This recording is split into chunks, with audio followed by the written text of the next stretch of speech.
Shalom, good morning student. How are you today? Ya, Mr. Harap anak-anak semua tetap semangat untuk mengikuti kegiatan pembelajaran tematik hari ini. Ya, hari ini kita masuk pembelajaran berapa? Kita masuk pembelajaran 2, subtema 1, tematik F. Ya, pertama pelajaran bahasa Indonesia kita akan membahas berkaitan dengan jenis hewan ya. Oke. Hewan bisa digolongkan menjadi 3 bagian ya, yaitu ada hewan ternak, hewan peliharaan, dan hewan liar. Ya, sekarang kita akan membaca ayo membaca di situ di halaman 10 supaya kita bisa memahami lebih jauh tentang jenis hewan ya. Oke, kita baca sama-sama. Hewan peliharaan dan hewan liar. Laras dan Ulfa bertanya mengenai jenis hewan kepada Pak Danu. Pak Danu menerangkan tentang hewan kepada Laras dan Ulfa. Kata Pak Danu, hewan dapat dibagi menjadi 3 golongan. Pertama, hewan ternak, yaitu hewan yang sengaja diternakan manusia. Contoh hewan ternak adalah sapi dan ayam. Kedua, hewan peliharaan, yaitu hewan yang sengaja dipelihara untuk kesenangan. Contoh hewan peliharaan adalah kelinci dan kucing. Ketiga, hewan liar, yaitu hewan yang hidup di alam bebas. Hewan liar ada yang buas dan ada yang tidak buas. Contoh hewan liar yang buas adalah harimau. Contoh hewan liar yang tidak buas adalah burung. Ya, jadi itu tadi ya. Kalian garis bawahi di situ ada 3 golongan hewan ya. Yang pertama hewan ternak. Ya, hewan ternak yaitu hewan yang sengaja diternakan manusia untuk memenuhi kebutuhan manusia atau untuk menghasilkan uang. Contoh hewan ternak yaitu sapi, ayam, kuda, kambing, babi, dan lain-lain. Ya, yang kedua, hewan peliharaan. Ya, hewan peliharaan itu merupakan hewan yang sengaja dipelihara oleh manusia untuk kesenangan. Misalnya kelinci, kucing, ikan hias, dan lain-lain. Ya, yang ketiga ada hewan liar, ya, yaitu hewan yang hidup di alam bebas.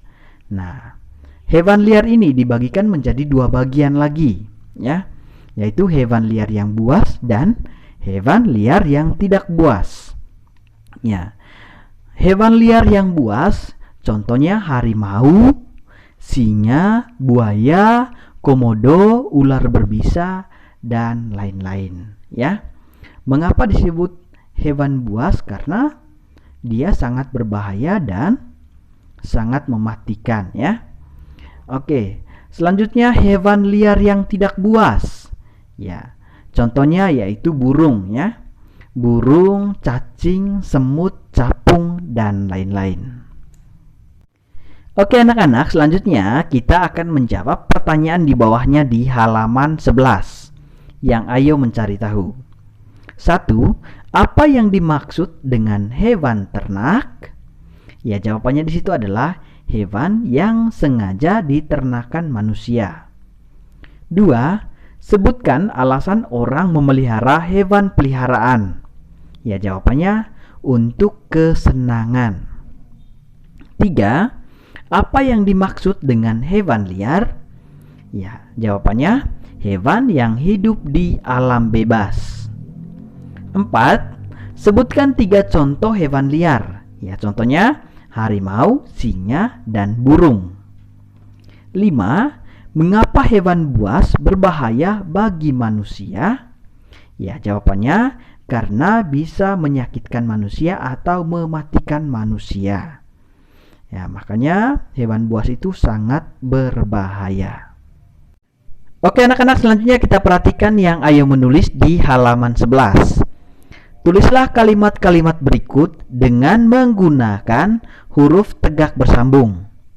perhatikan huruf kapital dan tanda baca yang tepat. Nah, anak-anak perhatikan di sini di nomor 1 di sini kalimatnya, beruang adalah hewan buas. Nah, kalau kita menulisnya seperti ini, anak-anak perhatikan. Nah, beruang adalah hewan buas, ya. Jangan lupa ada tanda titik di akhir kalimat. Nah, selanjutnya di sini di kata beruang, mengapa huruf B menggunakan huruf kapital? Karena dia berada di awal kalimat, ya. Oke, silakan anak-anak salin. Selanjutnya nomor 2, anak-anak perhatikan. Hewan liar hidup bebas. Jangan lupa di akhir kalimat ada tanda titik, ya. Oke. Nah, di sini anak-anak perhatikan di kata hewan di sini. Kata hewan, dia untuk huruf H-nya menggunakan huruf kapital atau huruf besar karena dia berada di awal kalimat. Ya, selanjutnya untuk yang ayo lakukan, anak-anak baca saja. Dan juga untuk puisi Wahai Burung. Nah, puisi itu anak-anak deklamasikan saja puisinya, tetapi tugasnya tidak dikumpulkan. Nah, dalam puisi Wahai Burung itu, di situ yang diceritakan yaitu tentang manfaat burung, ya. Dan bagaimana sikap yang tepat saat membaca puisi. Ya, sikap yang tepat yaitu harus sopan dan mimik harus sesuai, ya. Selanjutnya kita masuk pelajaran PPKN. Kita akan membahas berkaitan dengan aturan yang harus ditaati di sekolah. Ya, anak-anak perhatikan yang kini aku tahu di situ. Contoh aturan yang harus ditaati sebagai berikut. Yang pertama, mengerjakan tugas sekolah. Nah, ini nih yang sering dilanggar, ya. Oke, ada beberapa anak yang malas mengerjakan tugas sekolah dan suka menunda-nunda mengumpulkan tugas sekolah. Nah, tugas sekolah itu sangat penting, ya. Dan itu harus selalu dikumpulkan tepat waktu. Misalnya tugas hari ini harus dikumpulkan hari ini, kecuali kalau misalnya ada halangan, ya. Selanjutnya datang ke sekolah tepat waktu. Nah, ini juga. Nah, ini aturan ketika masih sekolah aktif di sekolah, ya. Nah, sekarang kan masa pandemi, jadi kita harus sekolah dari rumah atau belajar dari rumah. Nah, maksudnya di sini kalau misalnya pagi hari kita harus masuk atau mengikuti pelajaran harus tepat waktu, ya. Harus mengisi daftar hadir juga tepat waktu. Tidak boleh melebihi jadwal yang sudah ditetapkan. Ya.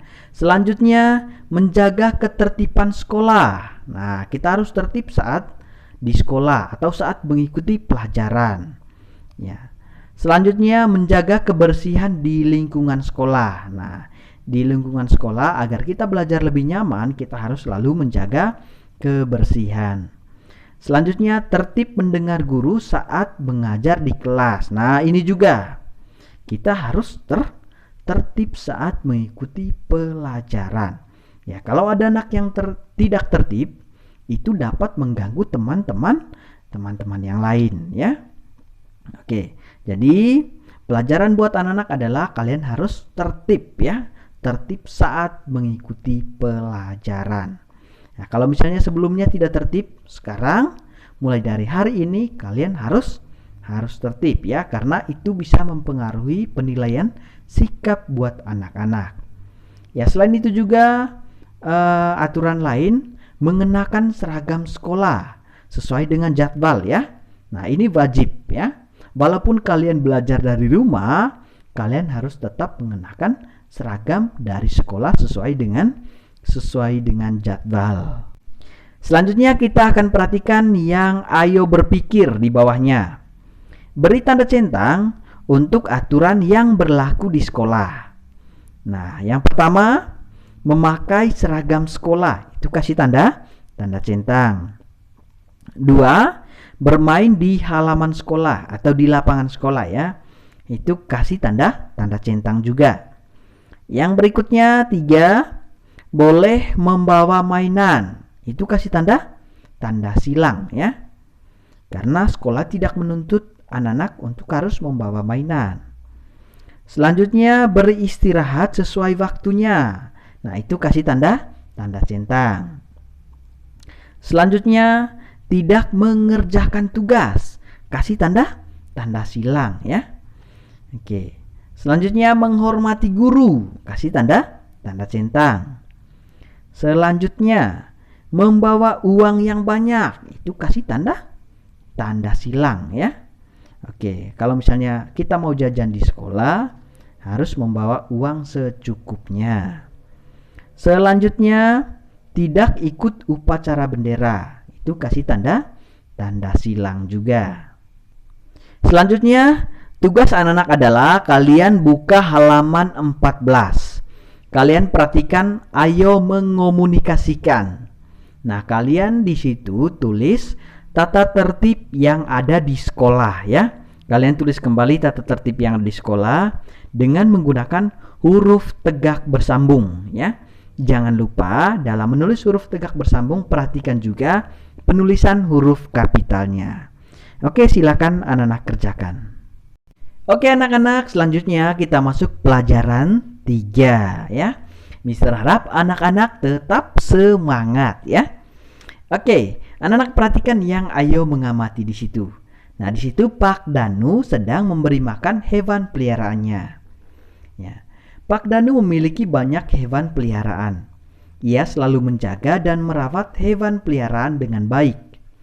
Pak Danu memberi makan hewan peliharaan dengan cukup. Pak Danu selalu memanfaatkan hewan untuk membantu pekerjaannya. Kerbau dimanfaatkan tenaganya untuk membajak sawah. Ayam dimanfaatkan telur dan dagingnya. Nah, sekarang kita akan menjawab pertanyaan di bawahnya. Apa yang sedang dilakukan Pak Danu? Dia sedang merawat hewan peliharaan. 2. Mengapa hewan peliharaan harus diberi makan? Ya, agar tetap sehat dan tetap hidup ya. Oke anak-anak, selanjutnya berkaitan dengan manfaat hewan. Anak perhatikan di halaman 17. Ya, sekarang kita akan baca sama-sama percakapannya di situ ya. Oke, Ulfa. Ayah, untuk apa manusia memelihara hewan? Jawab ayah, manusia memelihara hewan untuk dimanfaatkan. Lalu kata Ulfa, apa manfaat hewan bagi manusia?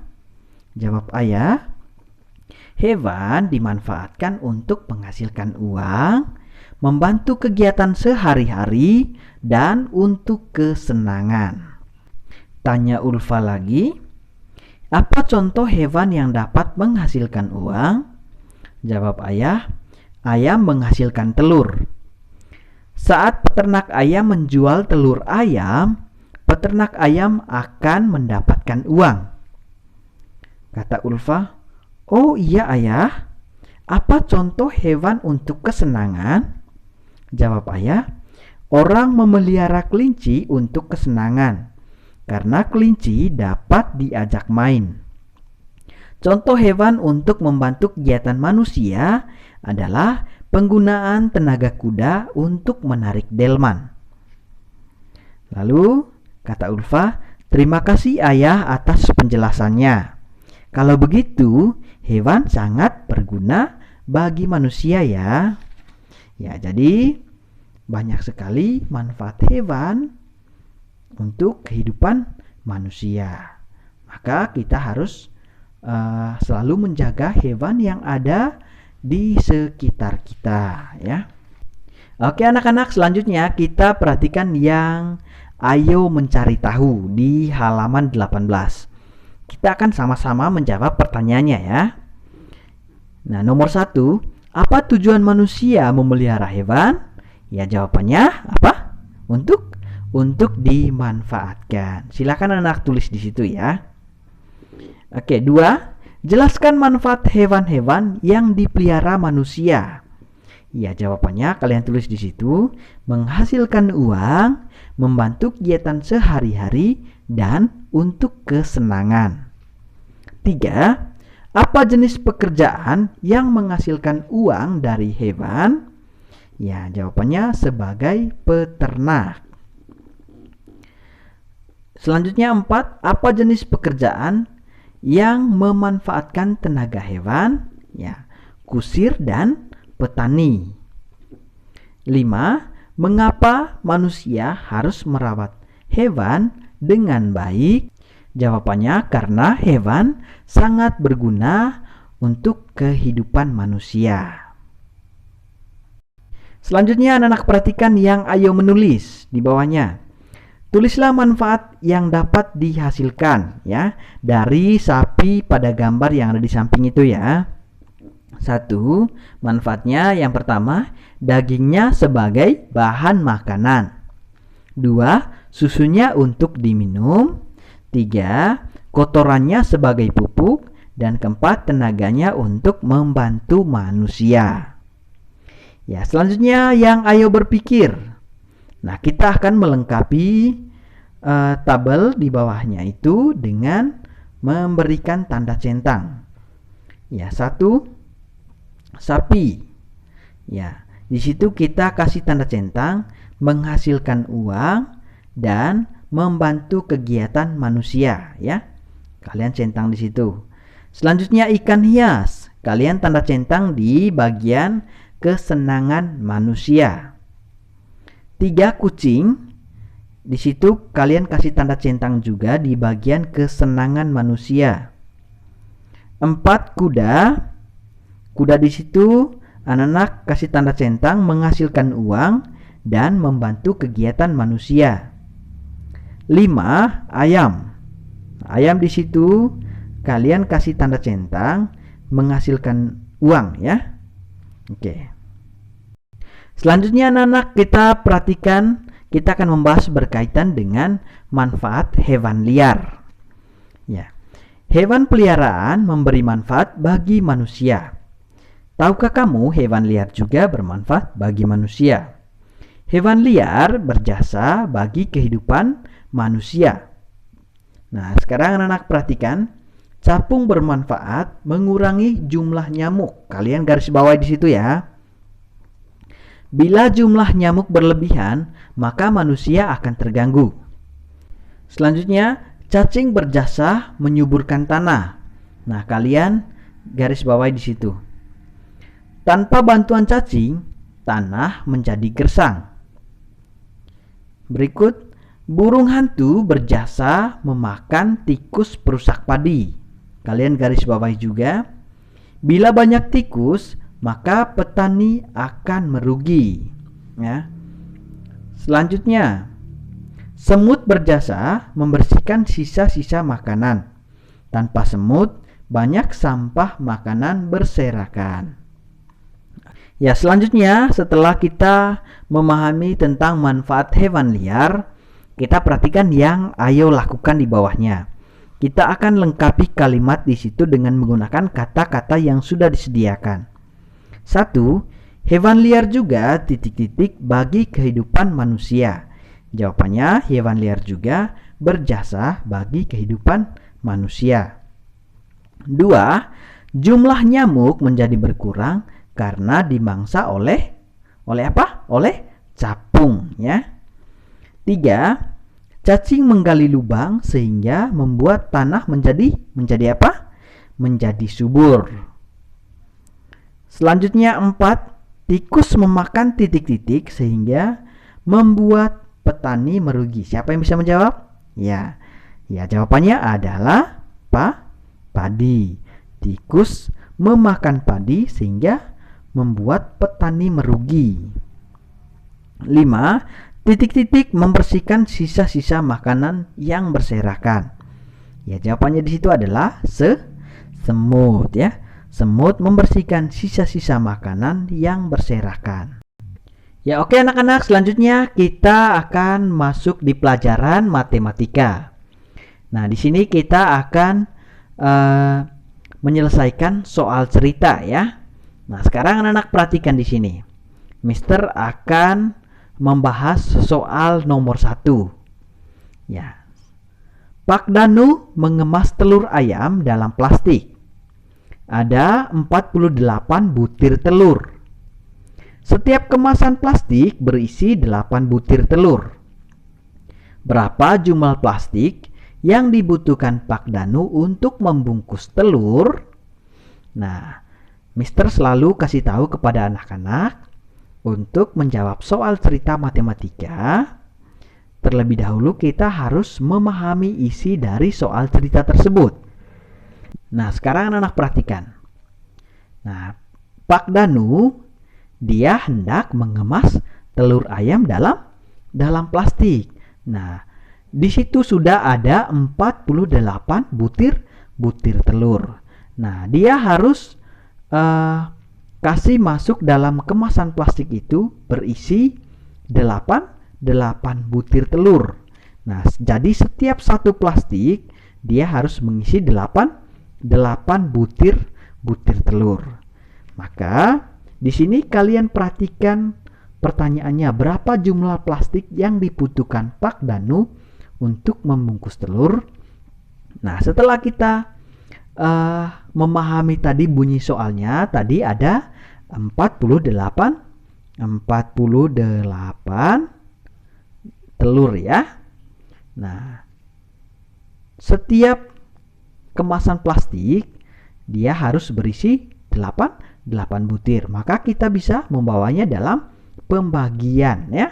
Karena dibagi menjadi 8 butir ya. Maka 48 bagi 8 sama dengan berapa? Nah, di sini untuk menyelesaikan soal ini, maka kita bisa dibantu dengan menggunakan perkalian.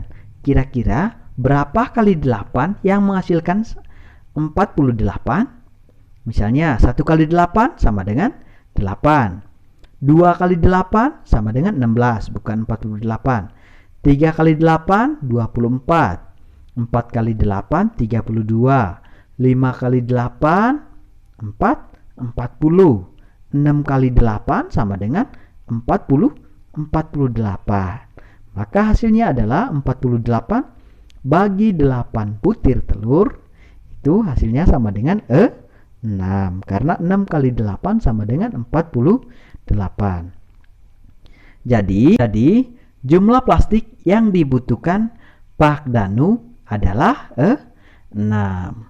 Selanjutnya tugas anak-anak adalah kalian mengerjakan nomor 2 dan juga nomor 3. Setelah itu nanti kalian mengerjakan yang ayo berlatih di halaman 21. Nah, kalian kerjakan keempat soal ini ya. Nah, sebelumnya anak perhatikan di sini. Nomor 1 misalnya. Nah, kalian perhatikan di alat untuk mengukur berat benda ini ya. Kalian perhatikan jarumnya. Setelah itu nanti kalian menentukan ini jumlahnya berapa kilogram ya. Silahkan kalian kerjakan. Oke anak-anak, selanjutnya kita masuk pelajaran SBDP. Anak-anak perhatikan di halaman 22. Ya, kita akan belajar menyanyi. Sekarang anak-anak, Mister minta untuk berdiri. Kita sama-sama menyanyikan lagu Anak Gembala ciptaan A.T. Mahmud ya. Oke, berikut Mister kasih lagunya, kita latih sama-sama. Sekalian lagu ini menutup pembelajaran kita hari ini ya. Oke, tetap semangat anak-anak, selamat mendengarkan.